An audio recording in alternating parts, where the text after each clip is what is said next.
in Arizona. There is a nationwide effort right now to identify a little girl who was found dead. Her body was shoved into a suitcase and dumped along a freeway somewhere between Houston and Dallas last spring.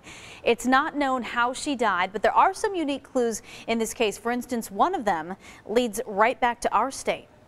Upon examining the specific pollen grains that were recovered on those items, suggested that she spent a significant amount of time in that southeastern portion of Arizona. She also required a feeding tube. If you have any clues as to who she is or where she came from, the National Center for Missing and Exploited Children is helping to gather those tips. Murder and drug charges. That is what is left of a wild scene from Wednesday spanning across the Arizona desert. This right along the I-10. Authorities identifying the man who died in the shootout with officers from 3 different agencies as 34-year-old Rodolfo Bayardo, called a career criminal from California. The man on the right, authorities say he was the driver of the car and is now facing first-degree murder charges and a slew of drug charges. Well, it is a story that we have been following for months for you. The second in command at DPS in the hot seat for getting involved in a chase that ended with a deadly crash. Well, we haven't ever before seen pictures and audio that show us how this whole incident went down. Police say Bradley Moore stole a work pickup truck in Gilbert and then led authorities on a wild chase, clocking speed that's 85 miles an hour all the way to Camp Verde, where he crashed. Right behind him in his personal truck is the number 2 in command at DPS, Lieutenant Colonel Heston Silbert. 911 audio just released to ABC 15 shows dispatchers asked him to back off several times. Can you tell DPS 2 to back off, please? Okay. We've told him multiple times. I think he has his own mind right now. Yeah. It would be nice if he had his portable. So that man's family has now filed a notice of claim against the state and the town of Gilbert, saying they just want answers. Well, 12 deaths, all tied to wrong-way drivers. And this morning, we can confirm charges are filed in one case involving a crash that took the lives of 4 people who were heading to the Grand Canyon. 19-year-old Carlos Esteban Quinones of Casa Grande is facing manslaughter and DUI charges. That crash happened on August 18th south of Flagstaff. Authorities say Quinones was driving an SUV southbound in the northbound lanes when it slammed into another vehicle. A Valley grandma, a longtime teacher, remains in critical condition after being badly burned. Carolyn Hines Mann. Her home caught fire near 24th Street in Roosevelt. She couldn't escape in her wheelchair, though, so firefighters had to go inside and pull her out to safety. They tell us there were no working smoke detectors inside, and they think the electrical wiring dates all the way back to the 1940s. ABC 15 is teaming up with the Red Cross and the Phoenix Fire Department to sound the alarm here. We're working on a project to install 1,000 new smoke alarms in Valley homes, and we need your help to do it. The Red Cross is looking for volunteers to help out with that installation. You can learn more and you can sign up even at abc15.com/alarm. Another roadblock in the path to freedom for former Sheriff Joe Arpaio. The court is asking the Department of Justice for another response to clarify Arpaio's status. Arpaio's attorney spoke with ABC 15 about the court's decision. He does not agree and believes the former sheriff's case should have been dismissed following the president's announcement of a pardon. Court documents say the pardon gives Arpaio collateral relief but does not erase his record. I think the court's got it wrong. And the court's now making the government, who agrees with us, brief issues that do not exist. Federal prosecutors have until September 21st to write up that response and get it back to the Maricopa County judge. Meantime, tomorrow night, Arpaio is set to be honored during an event in Las Vegas. A conservative group plans on recognizing him with its Courage Under Fire award. That group initially wanted to hold the event at the Tropicana, but decided to move it to a secret location after police warned them about protests. That ceremony coincides with Mexican Independence Day.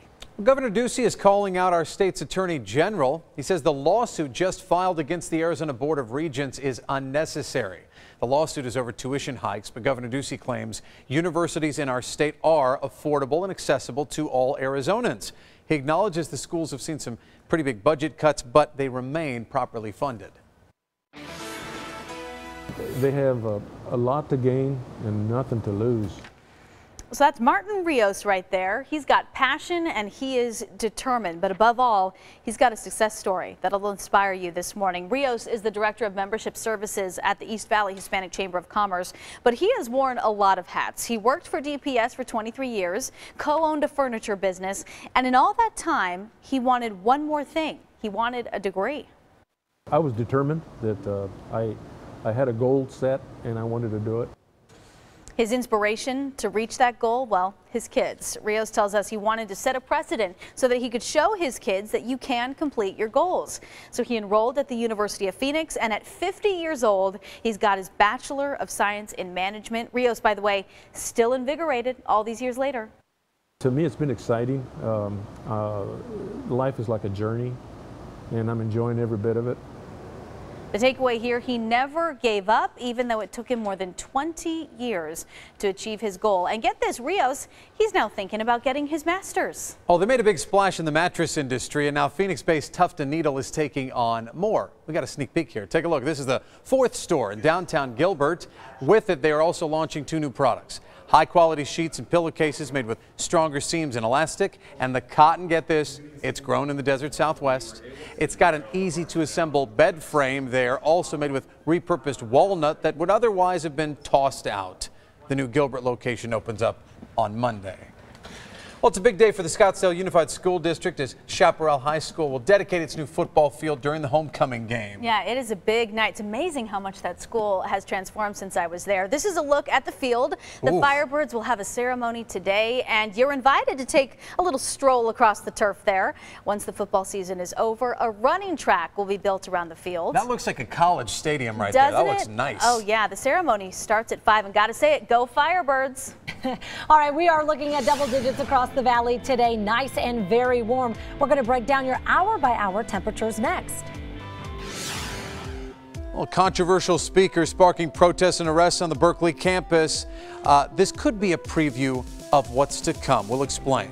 This is going to be the US 60 Mesa Drive. This is going to be a crash here. It looks like tow trucks already on scene, but it's not going to make you late for work, and it's not really impacting too much traffic. Chelsea. Hey, there's good news. While you're ready for the weekend, I'm always excited about Freebie Friday. So many fun events happening around town, plus one you're going to want to eat up. And we're talking bears, deer, all sorts of animals captured on this camera in southern Arizona. But it's one special guest that's spotted that has a lot of people excited. It's also our image of the day. You don't want to miss it. ABC 15 Desert Drive Time, sponsored by CenturyLink. Here's what you need to know. The focus has really been in the central Phoenix area. That red is I-17 southbound 19th Ave crash in the clearing stages. I-10 inbound typical slow going. This was a crash originally dispatched on the I-10 91st Avenue. It's not impacting traffic. We always have you covered. Well, political standoff of sorts at UC Berkeley over a conservative commentator's speech. Berkeley police just gave an update. They arrested 9 people in a massive protest. They didn't want talk show host and author Ben Shapiro to speak at the school. Well, he did, and about 300 people listened to the speech. Shapiro is well known for his pretty controversial stances. He attacks liberals. He argued why he's not a white supremacist and went kind of on a rant about the group Antifa. Because there are students who do want to hear differing views, who don't want to be told that they can only hear one view, who don't believe that the First Amendment should die under the jackboots and Birkenstocks of a bunch of anarchist communist pieces of garbage.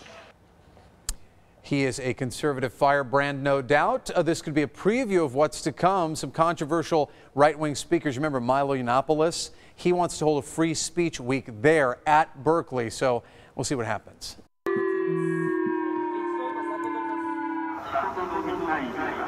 Well, certainly a sound that no one wants to hear. Those sirens blaring across parts of Japan as a North Korean missile flew through the air. World leaders are condemning this latest launch.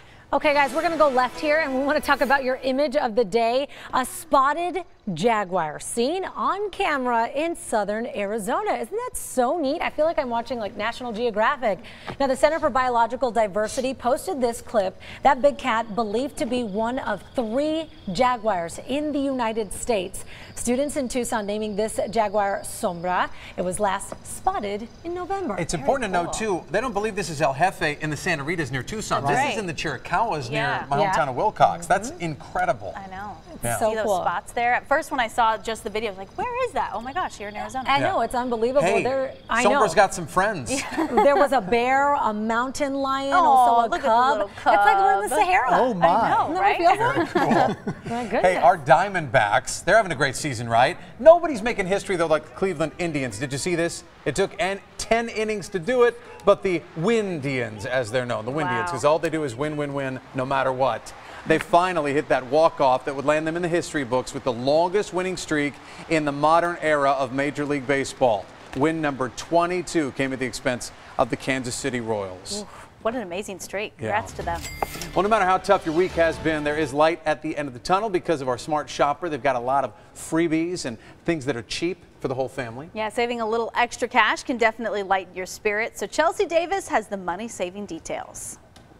Can you believe we're already halfway through the month? It's time to start thinking about sports for next season, and that means money out of your pocket for sports physicals. Mountain Vista Medical Center and Desert Grove Medical Team are teaming up for free sports physicals to East Valley High School students. The freebie is tomorrow, so you'll want to call ASAP to get those appointments scheduled. You're going to save at least $20, and that's on the low end. Junk in the Trunk has a new meaning this weekend because the Junk in the Trunk Vintage Market starts today. It's at Westworld Scottsdale through Sunday, and you're going to find all sorts of things chippy, rusty, vintage, and handmade.